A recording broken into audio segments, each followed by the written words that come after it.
প্ৰাঞ্জিত পুৱাৰে পৰা আমি বিদ্যালয়খনৰ পৰিৱেশ দেখুৱাই গৈছোঁ ছাত্ৰ ছাত্ৰীসকল ওলাই আহিছে এই মুহূৰ্তত যথেষ্ট তেওঁলোকৰ মনত অপাৰ আনন্দ কাৰণ তিনিটা স্থানৰ ভিতৰত দ্বিতীয় স্থান লাভ কৰাটো সহজ কথা নহয় দ্বিতীয় স্থান লাভ কৰিছে সপ্তাৰ খবৰদলৈ নামৰ ছাত্ৰগৰাকীয়ে তেওঁকলৈ যথেষ্ট আশাবাদীও হৈ আছিল পূৰ্বৰে পৰা শিক্ষাগুৰুসকল আৰু তেওঁলোকে আশা কৰা ধৰণে আজিৰ দিনটোত ফলাফল লাভ কৰিছে সম্বৰ্ধনা জ্ঞাপন অনুষ্ঠান এই মুহূৰ্তত অনুষ্ঠিত হ'ব কিছু পৰিৱেশ আপোনাৰ জৰিয়তে আমি দৰ্শকসকলক দেখুৱাব বিচাৰিছোঁ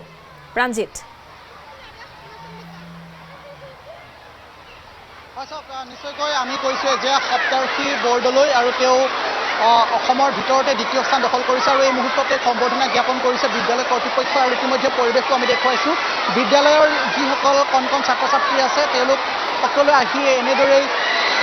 ইয়াৰে যি সম্বৰ্ধনা অনুষ্ঠান তাত সকলোৱে আহিছে আৰু খুব ধুনীয়াকৈ এক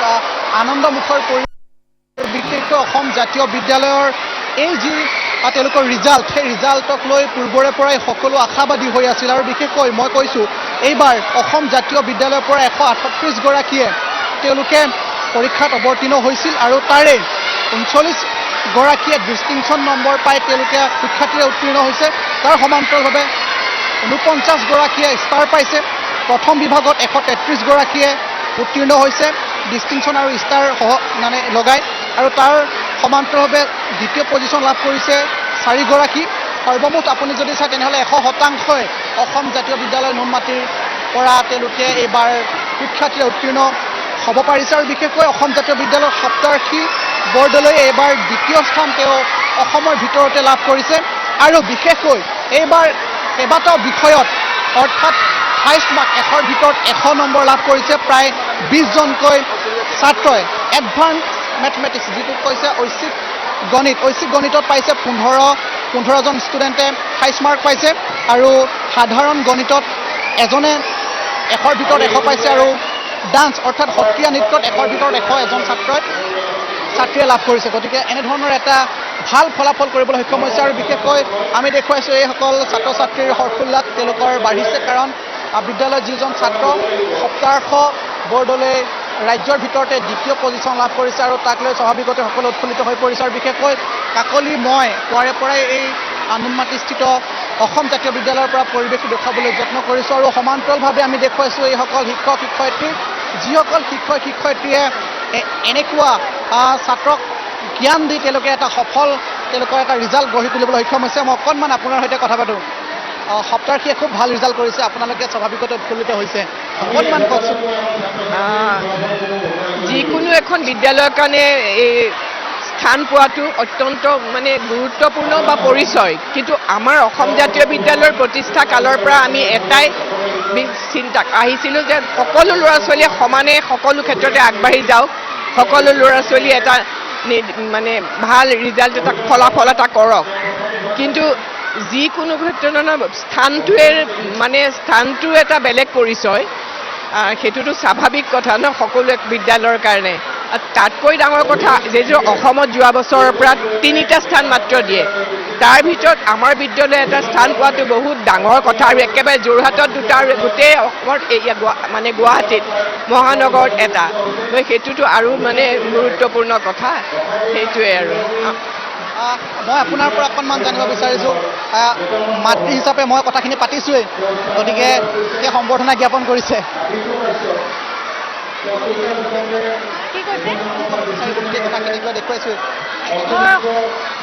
সমূহ অসমবাসী ৰাইজৰ লগতে আমাৰ সকলো শুভাকাংক্ষীকে মই ধন্যবাদ জনাইছোঁ লগতে স্কুলৰ সকলো প্ৰিন্সিপাল ছাৰৰ লগতে সকলো শিক্ষক শিক্ষয়িত্ৰীকে ধন্যবাদ জানিছোঁ আৰু তাৰ এই সফলতাৰ আঁৰত সকলো মানে ছাৰ বাইদেউ আছে আমাৰো অৰিহণা আছে অলপ হ'লেও আৰু বাকী সকলোকে ধন্যবাদ জনাইছোঁ দেউতাক হিচাপে আজি গৌৰৱত বুকুখন উঠলি উঠিছে কি ক'ব বিচাৰিব অতিকৈ আনন্দিত হৈছোঁ এই ৰিজাল্টৰ বাবে বৰ ভাল লাগিছে এই ক্ষেত্ৰত তাৰ নিজৰ চেষ্টা একাগ্ৰতাৰ যথেষ্ট আছে আৰু বিদ্যালয়ৰ শিক্ষক শিক্ষয়িত্ৰীয়ে যথেষ্ট অৰিহণা যোগাইছে পিতৃ মাতৃ হিচাপে আমি যিখিনি সহায় সহযোগিতা আগবঢ়াব পাৰোঁ সেই হিচাপে যিমান পাৰোঁ কৰিছোঁ গতিকে সকলোলৈ ধন্যবাদ জ্ঞাপন কৰিছোঁ ভাল লাগিছে পিছতে কি সপোন দেখিছে কৈছে যে চিকিৎসক হ'ম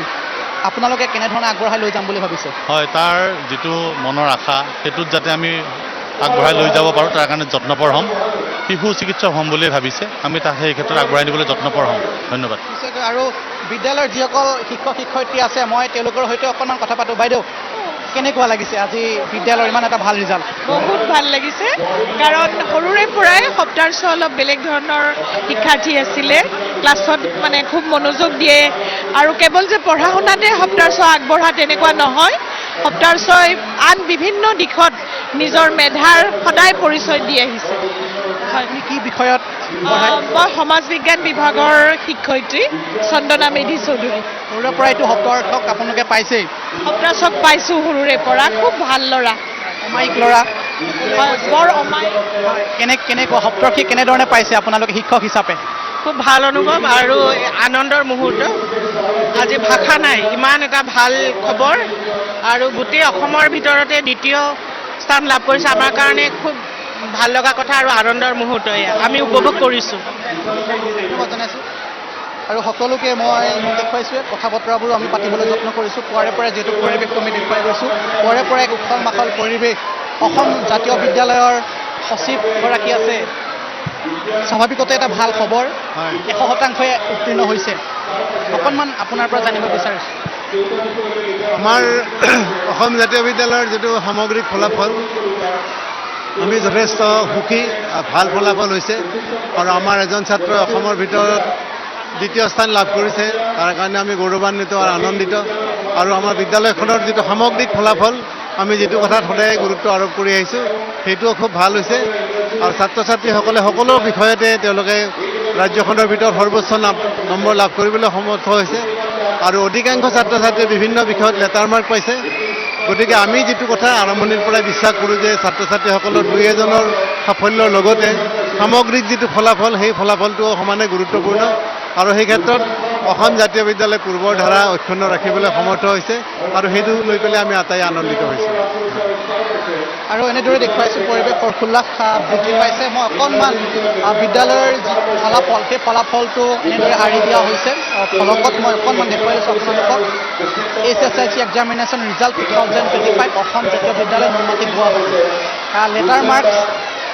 দেখুৱাইছোঁ ইয়াত। Marks total number of candidate দেখুৱাইছে আছামিছত 77, ইংলিছত 80, general science 65, social science 78, general mathematics 52। গতিকে স্বাভাৱিকতে সামগ্ৰিকভাৱে গোটেই ৰিজাল্টখিনি যদি চায় তেনেহ'লে খুবেই এটা সুন্দৰ ৰিজাল্ট, এটা ভাল ৰিজাল্ট, আৰু 100% উত্তীৰ্ণ হৈছে। গতিকে এই ৰিজাল্টক লৈ সকলোৱে উৎফুল্লিত হৈ ৰৈছে, আৰু আমি যিসকল ছাত্ৰ ছাত্ৰী ইয়াতে দেখুৱাইছোঁ তেওঁলোকৰো ইয়াৰ যি আনন্দ উৎসাহ বৃদ্ধি পাইছে, কাৰণ তেওঁলোকৰ বিদ্যালয়ৰে যিজন ছাত্ৰ সপ্তাহাংশ, তেওঁ এটা ভাল ৰিজাল্ট কৰাৰ বাবে সকলোৱে স্বাভাৱিকতেই উৎফুল্লিত হৈ পৰিছে। বিদ্যালয়ৰ শিক্ষকসকলৰ সৈতেও মই সমান্তৰভাৱে কথা পাতি যাবলৈ যত্ন কৰিছোঁ, আৰু বিশেষকৈ কৈছে যে সপ্তাহাংশী এজন অমায়িক ছাত্ৰ, ক্লাছ 1ৰ পৰা তেওঁ 10ম শ্ৰেণীলৈকে অসম জাতীয় বিদ্যালয়তে পঢ়িছে, আৰু তেওঁৰ শ্ৰেণী কোঠাৰ উপস্থিতিৰ হাৰ তেওঁ 100%, আৰু তেওঁৰ ছাত্ৰ ছাত্ৰীসকলৰ লগতো খুব ভাল, শিক্ষকসকলৰ লগতো তেওঁৰ খুব ভাল। গতিকে এনেধৰণৰ যিবোৰ কথা, আৰু তেওঁৰ লগত এটা সাক্ষাৎকাৰতো আমি কথা পাতিছিলোঁ। গতিকে স্বাভাৱিকতে এটা তেওঁৰ যি চিন্তা চৰ্চা, সেই চিন্তা চৰ্চাবোৰো খুব সুন্দৰ। গতিকে এনেধৰণৰ এটা পৰিৱেশ অসম জাতীয় বিদ্যালয়ৰ নুনমাটিত দেখাবলৈ কি ক'বা? কেনেকুৱা লাগিছে আজি? তোমালোকে ভালকৈ পঢ়িবা নাই? পঢ়িবা, চাকৰি কৰিবা। সকলোৱে হৰ্ষোল্লাস আনন্দ উৎসাহেৰে নধৰা হৈছে অসম জাতীয় বিদ্যালয়ৰ এই পৰিৱেশ প্ৰাংগণৰ যি পৰিৱেশ আমি দেখুৱাইছোঁ। সম্বৰ্ধনা অনুষ্ঠান ইতিমধ্যে চলি আছে, আৰু ইয়াৰে যিসকল ছাত্ৰ ছাত্ৰীয়ে উত্তীৰ্ণ হৈছে তেওঁলোকো আহিছে, তেওঁলোককো সম্বৰ্ধনা জ্ঞাপন কৰি থকা হৈছে, আৰু তেওঁলোকৰ যিসমূহ ৰিজাল্ট মাৰ্কশ্বিট, সেই মাৰ্কশ্বিটসমূহো এফালৰ পৰা কৰি থকা হৈছে। গতিকে মই কৈছোঁৱেই যে এইবাৰ 138গৰাকী ছাত্ৰ ছাত্ৰী অৱতীৰ্ণ হৈছিল, গতিকে তাৰে 137গৰাকী যিহেতু উত্তীৰ্ণ হৈছে, গতিকে স্বাভাৱিকতে এটা আনন্দ আৰু উৎসাহ ভৰা দিন, আৰু এই দিনটোৰ বাবে সকলোৱে আগ্ৰহেৰে ৰৈ থাকে। অসমৰ বিভিন্ন প্ৰান্তৰ পৰা আমি পৰিৱেশসমূহ দেখুৱাইছোঁ, তাৰ সমান্তৰালভাৱে গুৱাহাটী মহানগৰীৰ বিভিন্ন প্ৰান্তৰ পৰা পৰিৱেশসমূহ দেখুৱাইছোঁ, আৰু গুৱাহাটীৰ নুনমাটিস্থিত অসম জাতীয় বিদ্যালয়ৰ যি পৰিৱেশ, সেই পৰিৱেশো আমি পৰে পৰে সামগ্ৰিকভাৱে দেখুৱাবলৈ যত্ন কৰিছোঁ। সকলোৰে সৈতে আমি কথা বতৰাসমূহ পাতিবলৈ যত্ন কৰিছোঁ হিমাশ্ৰী, আৰু এনে এটা পৰিৱেশ সূচনা হৈছে। বিশেষকৈ মই যদি কওঁ, যিসকল শিক্ষক আছে, শিক্ষকসকলে তেওঁলোকৰ যি আনন্দ, যি উৎসাহ, মই অকণমান আপোনাৰ সৈতে কথা পাতিম। এটা ভাল ৰিজাল্ট আপোনালোকৰ প্ৰতি বছৰে ৰিজাল্টবোৰ ভাল হয় আজিৰ ৰিজাল্টটোক লৈ ভৱিষ্যতৰ পৰিকল্পনা আপোনালোকৰ কেনেধৰণৰ হ'ব আমাৰ এবাৰ শিক্ষাৰ্থীসকলে খুব ভাল ফলাফল প্ৰদৰ্শন কৰিছে অৱশ্যে আগৰ বৰ্ষবিলাকতো যিটো আমাৰ ফলাফলৰ ধাৰা সেই ধাৰাটো এই বৰ্ষৰ শিক্ষাৰ্থীসকলেও অক্ষুণ্ণ ৰাখিছে আৰু এইবাৰ আমাৰ বিদ্যালয়ৰ ছাত্ৰ সপ্তাৰশ বৰদলৈ তেওঁ ৰাজ্যৰ ভিতৰতে দ্বিতীয় স্থান লাভ কৰি আমাৰ বিদ্যালয়লৈ সুনাম কঢ়িয়াই আনিছে এই কথাটো আমাৰ কাৰণেও খুব গৌৰৱৰ কথা আৰু অনাগত দিনতো আগন্তুক দিনতো আমি আমাৰ শিক্ষাৰ্থীসকলৰ সৰ্বাংগীন বিকাশৰ কাৰণে অকল হাইস্কুল শিক্ষান্ত পৰীক্ষাৰ ফলাফলেই নহয় বা ৰাজ্যিক ভিত্তিত স্থান লাভ কৰাটোৱেই শেষ কথা নহয় আমি আমাৰ শিক্ষাৰ্থীসকলৰ সৰ্বাংগীন বিকাশৰ কাৰণে ভৱিষ্যতে সকলো শিক্ষাৰ্থীয়ে যাতে নিজৰ নিজৰ ৰুচি অভিৰুচি অনুসৰি নিজৰ নিজৰ কৰ্মক্ষেত্ৰত ভালদৰে প্ৰতিষ্ঠিত হ'ব পাৰে এগৰাকী ভাল মানুহ হ'ব পাৰে তাৰ কাৰণে আমি বিভিন্ন ব্যৱস্থা গ্ৰহণ কৰোঁ আগৰ পৰা কৰি আহিছোঁ আৰু অনাগত দিনতো আমাৰ শিক্ষাৰ্থীসকলক লৈ পৰিকল্পনা আছে আমাৰ ভাল মানুহ গঢ়াৰ পৰিকল্পনা অকল পৰীক্ষাৰ ফলাফল বুলিয়েই নহয় সকলো দিশতে যাতে শিক্ষাৰ্থীৰ বিকাশ হয় সেইটো পৰিকল্পনা আমি কৰোঁ আৰু মই দেখুৱাইছোঁ সকলোৰে কথাবোৰ লৈছোঁ জ্যেষ্ঠ শিক্ষয়িত্ৰীসকল আছে মই আপোনাৰ পৰা অকণমান কথা পাতোঁ যে সপ্তাহীক লৈ সকলোৱে আশাখিনি মই শুনিছোঁৱেই আপোনালোকৰো যথেষ্ট আশা আছিলে তেওঁক লৈ আন ছাত্ৰ ছাত্ৰীসকলৰ ৰিজাল্টবোৰ মই শুনিছোঁ তেওঁলোকৰো 95, 96 তেওঁলোকে নম্বৰলৈ উত্তীৰ্ণ হৈছে অকণমান কওকচোন বিদ্যালয়ৰ সামগ্ৰিক কথাখিনি আচলতে আমি শৈক্ষিক দিশটো বিশেষভাৱে চাওঁ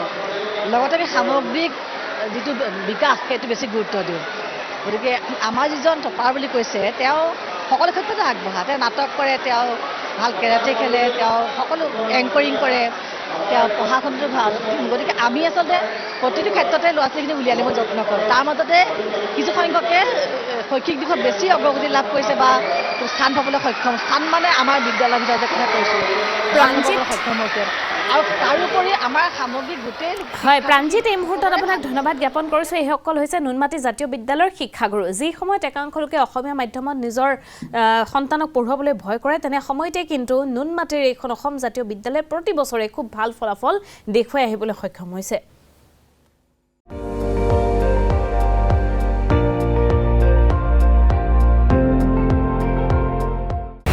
আপুনি চাই আছে ND24